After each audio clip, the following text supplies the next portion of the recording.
প্রত্যেক দিন রান্না করার আগে একটাই দুশ্চিন্তা, কী রান্না করব। আসলে কী রান্না করব এটা ভাবতে ভাবতেই মনে হয় 2 ঘন্টা কেটে যায়। তারপরে রান্নাঘরে এসে শুরু করি রান্না বান্না। আজকেও তার ব্যতিক্রম কিছুই নয়। আজকেও ঠিক তেমনই একটা দিন।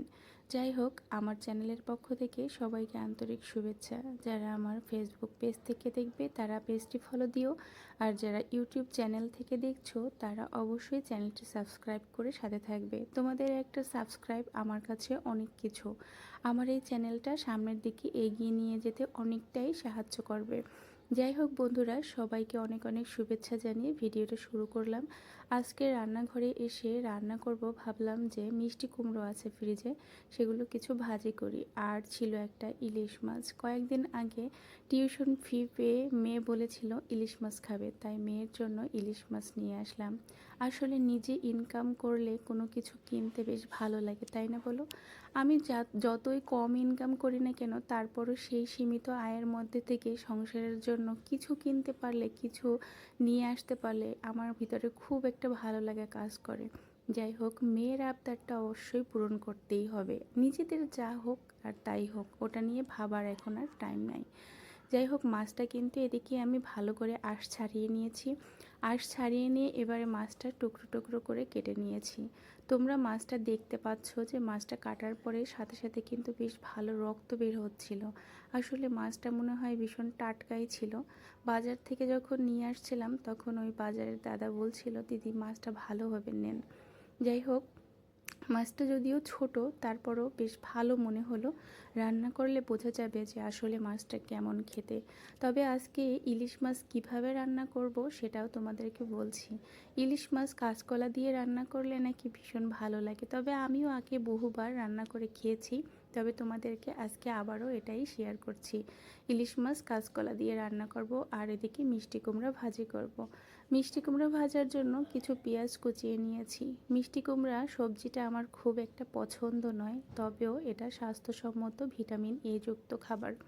যাই হোক, আমি না খাই, তবে বাসায় তো অন্য অন্য লোকজন আছে, তারা তো অবশ্যই পছন্দ করে, তাদের জন্য তো রান্না করা যেতেই পারে, তাই না? তাদের জন্যই আজকে এই মিষ্টি কুমড়ার ভাজি করছি। যাই হোক, প্রথমে আমি কড়াইতে দিয়ে দিলাম তেল, তারপরে কালো জিরা ফোড়ন দিয়ে পেঁয়াজ কাঁচা লঙ্কা দিয়ে একটু ভাজা ভাজা করে মিষ্টি কুমড়াটা ভেজে নেব।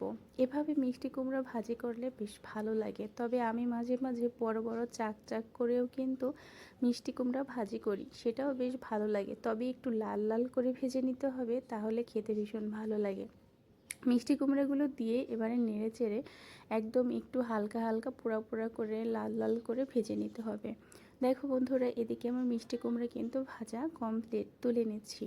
তবে আমার বরমশাইয়ের কিন্তু এভাবে মিষ্টি কুমড়া ভাজা খেতে ভীষণ ভালো লাগে, তার জন্য মাঝে মাঝেই বলে যে এভাবে করে মিষ্টি কুমড়া ভেজে দিও। তো যাই হোক, সে আজকে খুশি হবে। আর এরপরে আমি অন্য রান্নাটাও বসিয়ে দিলাম। এখানে প্রথমে কালো জিরে এবং কালো জিরে ফোড়ন দিয়ে নিচ্ছি। ইলিশ মাছে কালো জিরা ফোড়ন দিলে ভীষণ একটা ভালো ফ্লেভার আসে, আর খেতেও বেশ ভালোই লাগে। আর এদিকে আমি একটা মশলা করে নিচ্ছি। এখানে হলুদ গুঁড়ো, মরিচের গুঁড়ো, স্বাদ মতো লবণ, আর নিলাম সর্ষে পোস্তর একটা পেস্ট। এরপরে সামান্য কিছু জল দিয়ে নাড়াচাড়া করে তেলের মধ্যে দিয়ে দিলাম। এভাবে হালকা করে মশলাটা একটু কষিয়ে নিচ্ছি। এভাবে মশলাটা যদি কষিয়ে রান্না করা হয়, তরকারির কালারটা বেশ ভালো আসে। এরপরে কেটে রাখা কলাগুলো দিয়ে দিলাম। কলাগুলো কেটে আমি একটু হলুদ জল দিয়ে ধুয়ে রেখেছিলাম, যাতে কষটা আর না থাকে। এরপরে আমি কলাগুলো দেওয়ার সাথে সাথেই হলুদ, মরিচ আর লবণ মাখিয়ে রাখা মাছগুলো দিয়ে দিলাম। দিয়ে এবারে ভালো করে কষিয়ে নিচ্ছি। যেহেতু আমি মাছটা ভেজে রান্না করব না, সেক্ষেত্রে একটু এভাবে কষিয়ে যদি রান্না করা হয়, তাহলে মাছের স্বাদটা কিন্তু বেশ ভালো লাগে, আর একটা সুন্দর গন্ধও বের হয় মাছটা থেকে। যাই হোক, এরপরে মাছটা কিন্তু কষানো কমপ্লিট। তারপরে দিয়ে দিলাম জল। আমি কিন্তু ঝোল ঝোল একটু রান্না করব, তার জন্য বেশ ভালো পরিমাণে জল দিয়েছি। এরপরে নাড়াচাড়া করে কিছুক্ষণ ঢাকনা দিয়ে এবার রান্না করে নিতে হবে। ঢাকনা দিয়ে ঢেকে দিলাম। এখন কিছুক্ষণ রান্না করে নিলাম। তো হয়ে গেল আজকের মাছের ঝোল। তোমাদের আজকের এই দুটো রেসিপি কেমন লাগলো অবশ্যই কমেন্ট করে জানিও।